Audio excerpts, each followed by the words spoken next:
Emmanuel Macron a fait ses vœux aux armées donc, et il a expliqué qu'il allait envoyer 40 missiles Scalp à l'Ukraine, qu'il allait envoyer des canons César, des centaines de bombes, et qu'il allait se rendre sur place lui-même. Il a demandé aussi aux industriels de l'armement d'accélérer le passage à l'économie de guerre, etc., etc. Donc là, on voit tout le monde qui est en PLS, là, tout le monde croit que ça y est, ça va être la troisième guerre mondiale. Bon, les gars, faut pas raisonner avec l'émotionnel, hein. À mon avis, il faut quand même prendre un peu de recul et puis analyser ce qui se passe. Ce qui se passe, c'est que ce scénario me fait penser au même scénario américain quand il voulait aller péter la gueule à Assad. On avait notre ami François Hollande qui s'était excité en disant que oui, ça y est, on va y aller. Il a commencé à faire le kéké en ligne et puis à la dernière minute, les Américains ont dit à leur flotte en Méditerranée, moi je me souviens, j'étais au Liban à ce moment-là, de faire demi-tour. Donc les Américains ont donné l'ordre à leur flotte de faire demi-tour. Hollande s'est retrouvé tout seul comme un con.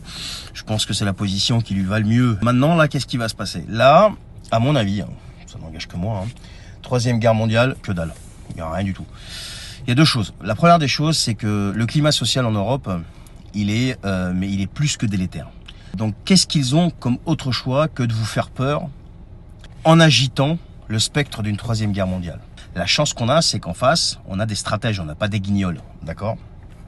Oui, oui, je sais, toi, poutinolâtre, je sais pas quoi. Allez, ferme-la et pars. Si tu veux sortir des conneries pareilles. Si t'es pas content, va faire tes analyses et balance tes vidéos. Donc en face, on a des stratèges, on n'a pas des idiots. Sinon, ils nous auraient tapé sur la gueule depuis longtemps. Ils savent très bien ce qui est en train de se passer et quelle est la stratégie des Occidentaux, des Européens surtout, parce qu'ils sont à bout de souffle. Deuxième chose, en 2024, il y a des élections aux États-Unis. Aujourd'hui, Biden et le camp démocrate ne vont pas prendre ce risque-là. Peut-être que vous pensez qu'ils vont le faire pour livrer à Trump un pays qui est en guerre. Non, je pense pas, parce que à l'intérieur des États-Unis, ce sera un chaos. Trump arrivant, s'il arrive, et je pense qu'il va arriver, si c'est pas lui, ça va être quelqu'un de son camp, mais dirigé par lui, à mon avis, eh bien, arrêtera toute cette mascarade. Et qu'est-ce qui va se passer à ce moment-là? Eh bien, les Européens se retrouveront le bec dans l'eau. D'accord? Et là, ça sera le début de la fin. Et ça, ils le savent.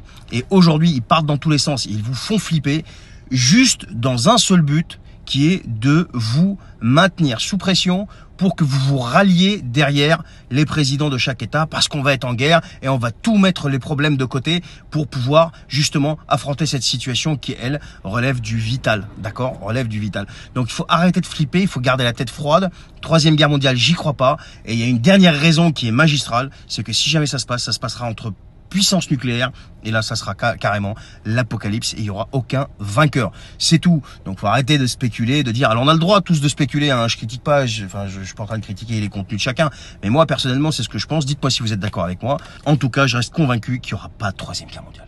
Peut-être que je me trompe, je sais pas, mais en tout cas j'en reste quand même intimement convaincu. Il n'y aura pas de troisième guerre mondiale. Salut.